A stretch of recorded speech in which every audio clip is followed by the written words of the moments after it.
How to create your own avatar on Facebook Messenger. Hi guys, in this video I will show you how to create your avatar on Facebook Messenger. It's so easy and quick, so let's start. First thing, go to your Messenger and now click on your profile up there and scroll down. Click on the second option beside privacy, which is avatar, and now click on make your avatar. Click on next and click on get started.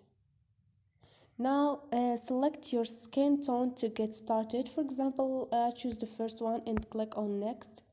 Now you have to choose hairstyles, for example the first one, and click on done again and save change, and this is it. And now they're gonna give you your avatar and click on next, and this is it.